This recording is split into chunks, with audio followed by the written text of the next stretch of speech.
दोस्तों, आज आप सभी का फिर से स्वागत है हमारी एक नई कहानी के साथ। आखिर चाणक्य के साथ क्या हुआ था? उनकी मृत्यु का कारण क्यों?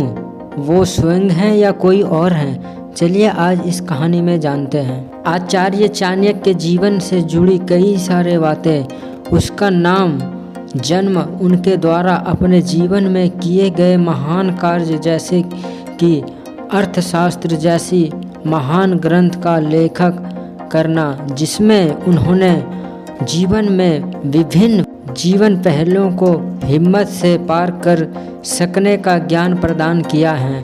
यह कोई सामान्य मौत थी या बनी बनाई साजिश? क्योंकि जाहिर है कि जिस स्तर पर चाणक्य मौजूद थे वहीं उनके कई दुश्मन भी मौजूद थे।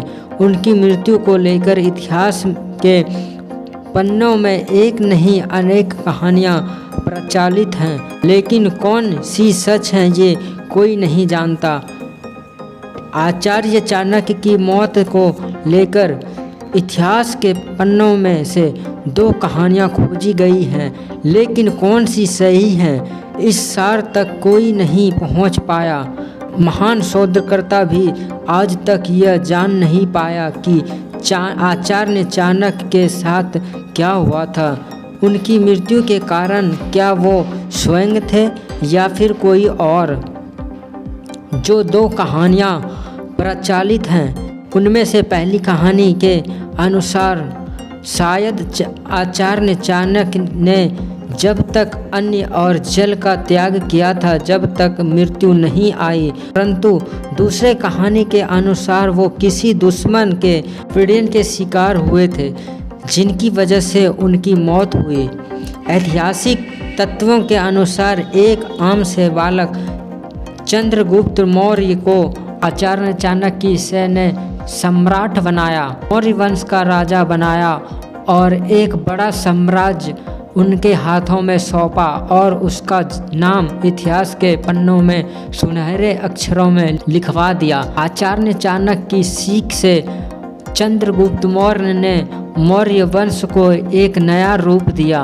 इस वंश को दुनिया के शक्तिशाली वंश के रूप में प्रकट किया और खुद को एक महान राजा की छवि प्रदान की। उनकी मृत्यु के बाद उनके पुत्र राजा बिंदुसार ने भी पिता चंद्रगुप्त मौर्य की तरह आचार्य के सिखाए कदमों पर चलना सीखा।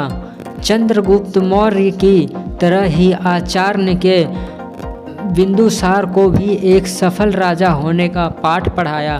तब कुछ सही चल रहा था। आचार्य के अनुशासन तले राजा बिंदुसार अपनी प्रजा को पूर्ण रूप से सुखी रखने का सफल थे, लेकिन दूसरी ओर कोई था जिसने आचार्य की राजा के प्रति इतनी करीबी पसंद नहीं थी।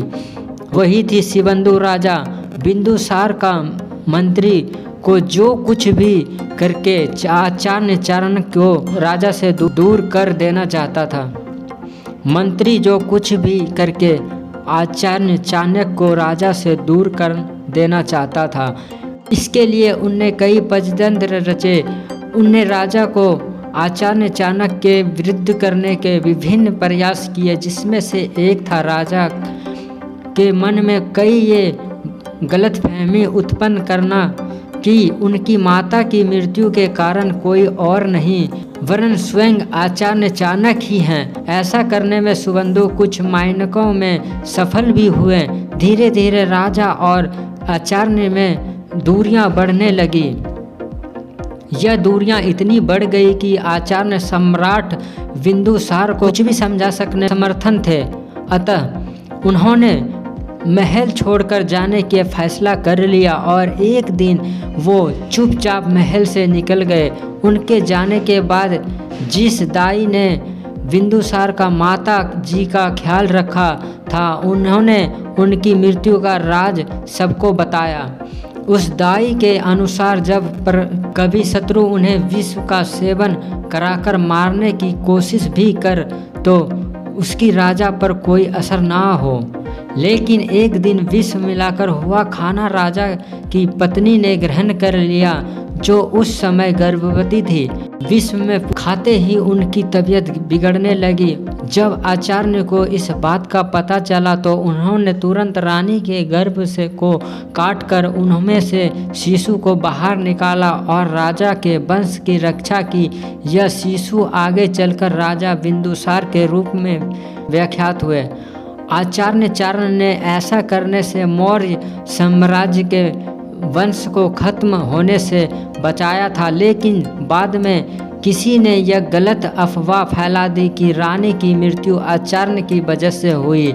अतः जब राजा बिंदुसार को दाई से यह सत्य पता चला, उन्होंने आचार्य के सर पे से दाग हटाने के लिए उन्हें महल में वापस लौटने को कहा, लेकिन आचार्य ने इनकार कर दिया। उन्होंने ताउम्र उपवास करने की ठान ली थी और अंत में प्राण त्याग दिए।